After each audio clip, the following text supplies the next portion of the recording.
I'm Chloe. After graduating from college, I worked as an office employee.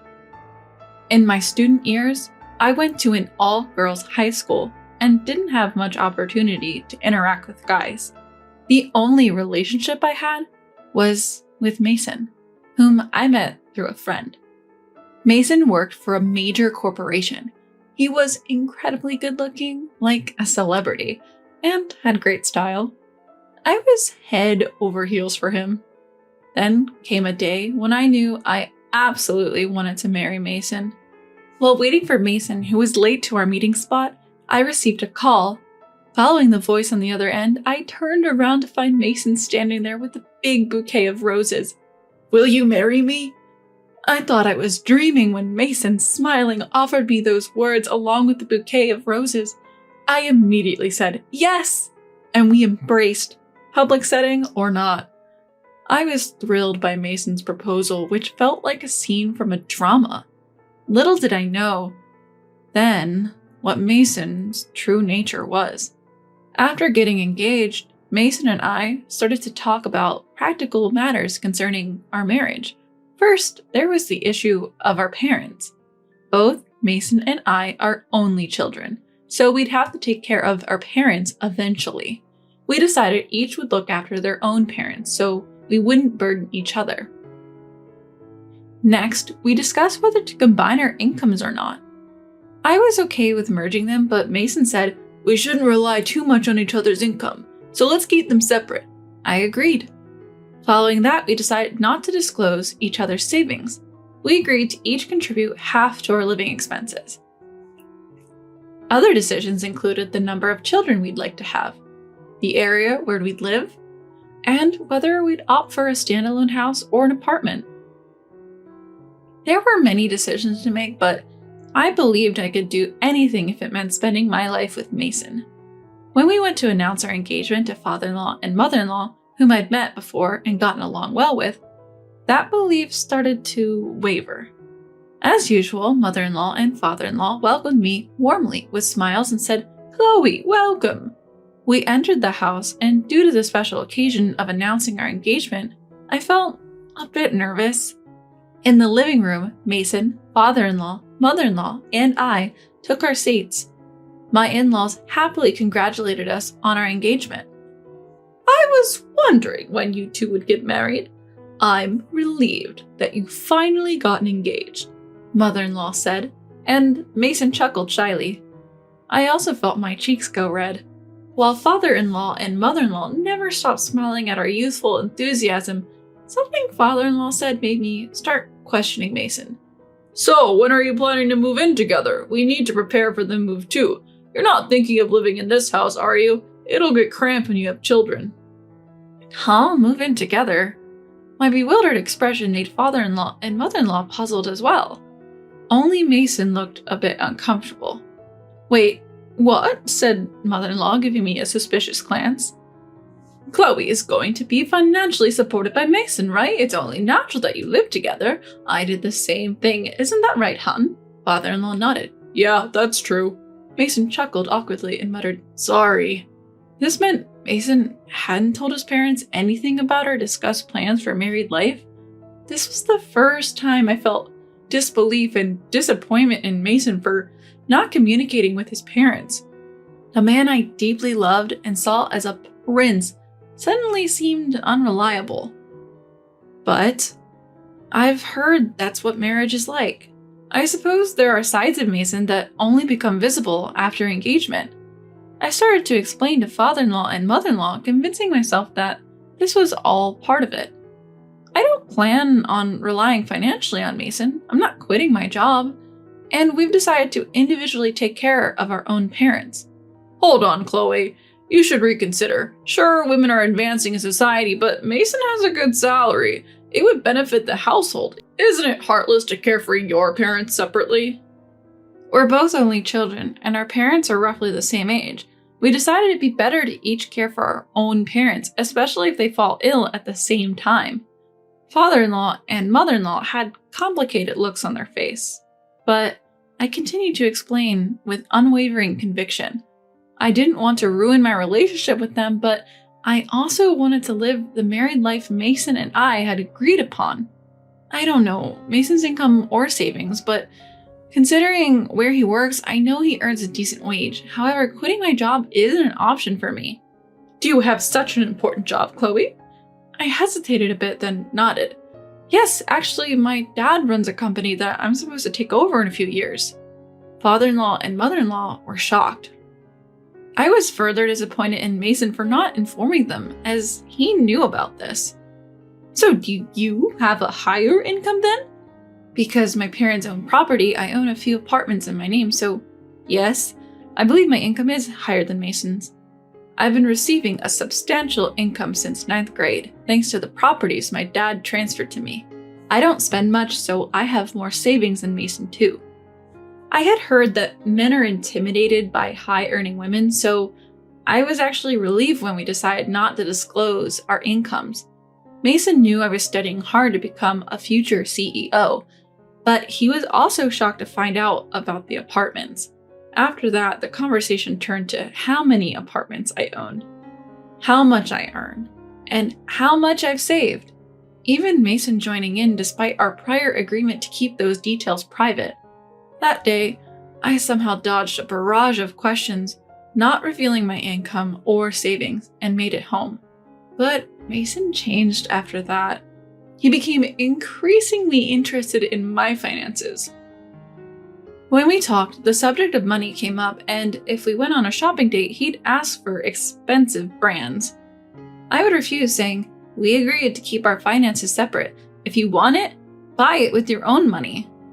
Doing so would put Mason in a visibly bad mood, and the atmosphere would sour. The real shock came when Mason stayed over at my house. When I came out of the bathroom, I found him rummaging through my desk drawers. "What are you doing?" I asked. "Just seeing if you have a bank book or something," he replied with a guilty expression like a child caught in mischief. At that moment, the idea of breaking off the engagement crossed my mind. Mason was no longer the Prince Charming he once was. He changed his attitude as soon as he learned about my income and savings, and it deeply hurt me. But Mason was my first love. I couldn't forget his romantic proposal with the big bouquet of roses, nor could I completely abandon my feelings for him. Should I leave him, though I still loved him? As I was mulling over these conflicting emotions, an incident occurred. That day, I was distracted by a headache at work. Sleep deprivation from worrying about Mason was probably the cause. I felt I couldn't let personal issues affect my work if I was to become a boss one day. I must have looked unwell because a coworker noticed. Since it wasn't a busy period and the staff had some bandwidth, I decided to leave early. As I reached my front door, I felt ashamed of not being able to manage even my health and noticed something odd. The door was already unlocked. For a moment, I wondered if I had forgotten to lock it, but that had never happened before. I was fully aware of the risks of living alone as a woman and was cautious. So who unlocked the door? Despite my unease, I opened the door. Only then did I think of the possibility of an intruder inside. Panicked, I grabbed an umbrella from the stand as a makeshift weapon. I was so flustered that I didn't notice until I heard a noise from deeper inside. A gasp escaped from my lips. Someone was still inside. I couldn't handle this on my own. "I have to call the police," I muttered in a shaky voice, reaching for my phone. Just then, someone sprang out from the hallway. "No!" I screamed, bending down out of fear. Wait, a familiar voice yelled out. "Huh?" As I slowly lift my head, I see Mason standing there, wearing a knit cap, a mask, and gloves. Mason looked like an intruder. Actually, he is an intruder, because I never gave him a spare key. Why? "I wanted to know how much money you make, Chloe, so I snuck into your place." "Without permission? How?" My voice trembles with fear as I ask, and Mason pulls a key out of his pocket. "A spare key. I made it without asking you when you stayed over at my place." The tears that fell were a mix of relief from mortal danger and boiling rage. I had never been this angry in my life. I pushed away Mason's hand, which was rubbing my back in an attempt to calm me, and screamed, "Are you kidding me?" in a voice so full of anger, I doubted it was my own. Mason, who had only seen my typically calm side, was stunned and fell on his rear, but my rage wasn't over. Making a spare key without permission is criminal, and what's with the disguise? Were you planning to steal my bank book if I hadn't come back? No, I just wanted to check. Check what? We agreed to keep our finances separate after marriage. I know you changed your attitude the moment you found out I have some money. I throw my umbrella at Mason, who staggers back, letting out a pathetic whoa. Why did I ever think someone so pathetic, sneaky, and money-minded was Prince Charming? My dream, which had been so joyously accepted, along with a bouquet of roses, had come to an end. I grab Mason's belongings left in the room and throw them outside, pulling Mason out by the arm. Ignoring Mason's plea to wait, I yell, "Get out! The engagement is off, and I never want to see you again. Wait, Chloe, I truly love you. No need for your love anymore. Goodbye." I slam the door shut, my love for Mason completely chilled. Everything goes surprisingly smooth as I check that my bank book is intact, explain the situation to my parents, and call my future in-laws. My future mother-in-law pleads, "Please don't sue Mason." I had no intention of doing so I coldly reply, "Cutting off ties is enough for me." My parents are furious at Mason's actions, and the engagement is swiftly called off. My dad was angrier at Mason than anyone else. Knowing Mason's boss personally, my dad spilled the beans, saying, "Your employee did this to my daughter." Mason's company was lesser in standing compared to my dad's. Panicked, Mason's boss transferred him to a remote location and demoted him. And so, my first love came to an end. I learned the hard way that love is over the moment money gets involved. Later, Mason marries Lily, a successful CEO. Mason was handsome, and Lily, who was rumored to like good-looking men, must have been charmed. Mason had quit his job and was living a life full of golf, horse racing, and casinos. But Lily, just a few months into their marriage, had enough of Mason's lack of work ethic. She kicked him out, handing him $1,000 and divorce papers. "You lose yourself with this money," she said, as Lily, who didn't know I was Mason's ex, later told me. I totally get where Lily was coming from. Mason was the kind of guy you'd want to kick to the curb. After that whole ordeal with Mason, I dove into my work. Friends at the time say there was an intensity to me, working with the resolve to make my job my lifelong partner. But there was a man who found that intensity appealing. He kept pursuing me, and though I initially resisted, I eventually felt drawn to him. Now, we're married, and we've been blessed with 3 children. Taking over for my dad, I've become the company president. My husband has taken all the household duties as a stay-at-home dad. Once the kids are grown, my husband wants to contribute to my company, and that's why he's my ideal Prince Charming.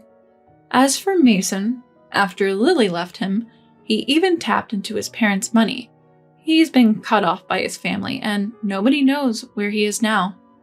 Looking back, he was a prime example of how greed can ruin a life.